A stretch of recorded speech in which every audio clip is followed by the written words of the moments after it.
Ao mesmo tempo que o Lira está no auge do seu poder, ele também enfrentou dificuldades, ainda que por intermédio de auxiliares. Vamos lá.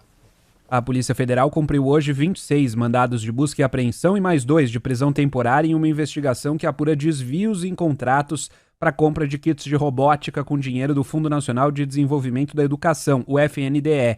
O caso teve origem em abril do ano passado, depois do jornal Folha de São Paulo revelar que prefeitos alagoanos assinaram contratos com uma empresa que pertence a aliados do presidente da Câmara, Arthur Lira.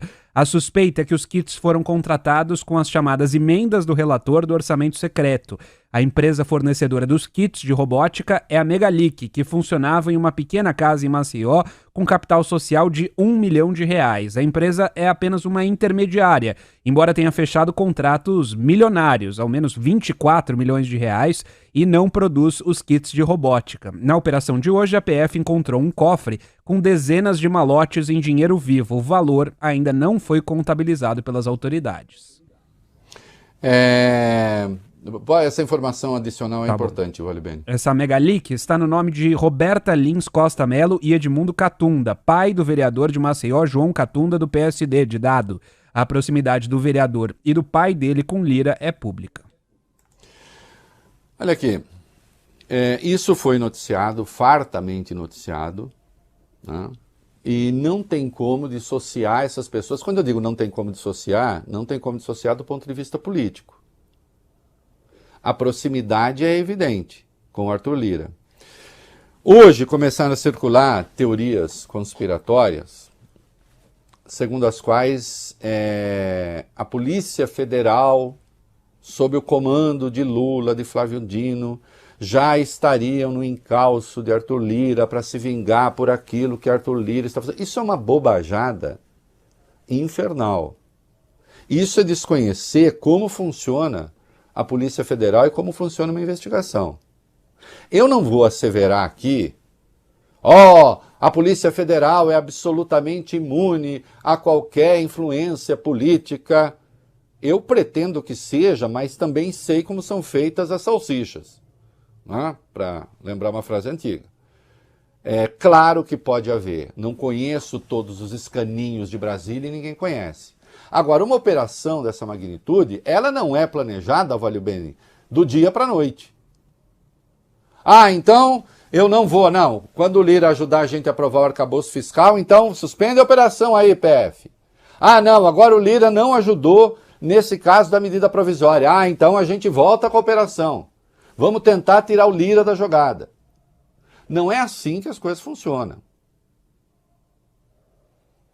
Então, insistir nessa tese é tentar criar um contencioso entre o presidente da Câmara e o governo por razões absolutamente artificiais. O Lira sabe muito bem que se o Lula quiser parar essa investigação contra aliados dele, o Lula não consegue. Aliás, não conseguiria fazer isso sem deixar rastros e sem criar muita confusão. Porque essas relações são delicadas. Lembrem-se quando vazou a conversa de Jair Bolsonaro, naquela reunião ministerial, em que ele faz críticas à Polícia Federal. E depois ele realmente impôs a troca de diretores.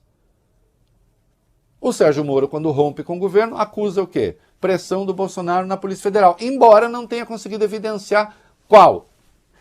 Pressão para trocar nome, sim, mas que benefício o presidente exatamente teria naquele momento?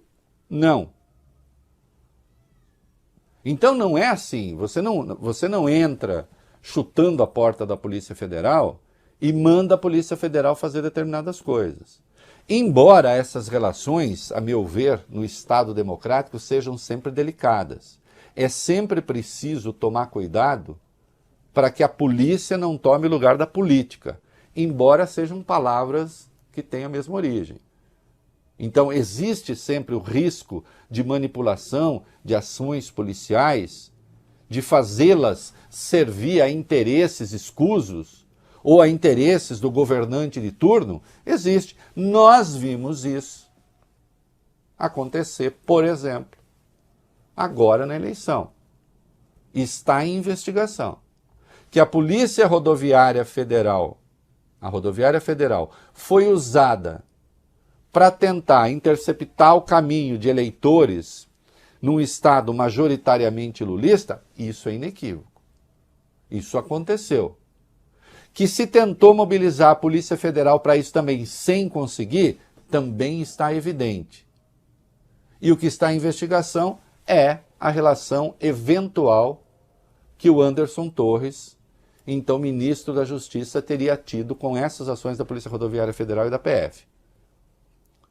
Então, sim, isso não é de todo descabido como hipótese. Agora, nesse caso, não há nenhuma evidência, até porque essa investigação não começou agora. Ela estava em curso já fazia tempo, né? Que mais que nós temos aí? Vamos lá, sobre os mandados de busca e apreensão e tal.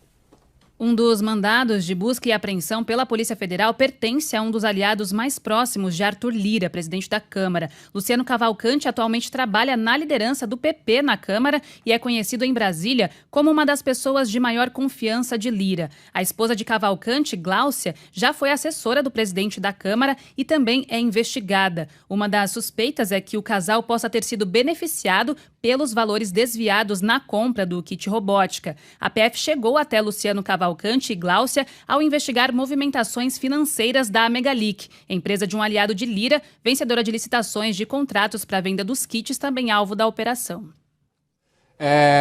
E o presidente da Câmara negou ter qualquer relação com a operação de hoje. Não, em relação com a operação de hoje realmente não teve, né? Ele negou que essa operação tenha qualquer relação com ele.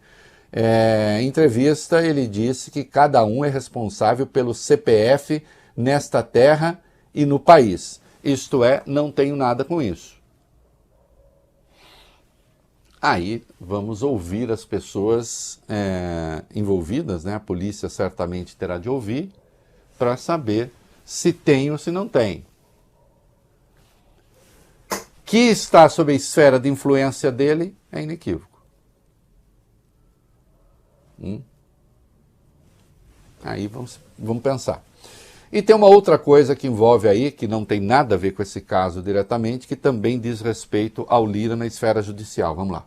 O ministro Dias Toffoli do Supremo Tribunal Federal liberou para análise um recurso da defesa do presidente da Câmara contra uma denúncia oferecida pela Procuradoria-Geral da República. Essa investigação é sobre uma apreensão de R$106 mil que estavam com o assessor parlamentar de Lira em 2012, quando ele tentava embarcar no aeroporto de Congonhas, esse assessor, em São Paulo, com destino a Brasília, utilizando passagens custeadas pelo deputado federal. Ao ser preso, o assessor diz que o dinheiro pertencia a Arthur Lira. Em julgamento em 2019, a primeira turma do Supremo Tribunal Federal acolheu, em parte, a acusação da Procuradoria e decidiu transformar o deputado em réu por corrupção passiva. Em abril desse ano de 2023, a PGR mudou de posição e passou a defender o arquivamento desse caso. Embora Dias Toffoli tenha pedido transferência para a segunda turma, ele vai voltar à primeira turma para concluir esse julgamento. E aí vamos ver, então, em face dessa nova posição da Procuradoria, né, o que é que se vai fazer. Lembrando sempre que quando se trata de ação penal, vale bene, é o Ministério Público que dá a última palavra. Né? Porque quem investiga? É o Ministério Público. É ele o titular da ação penal. Se ele está dizendo que não, muito provavelmente nada vai acontecer.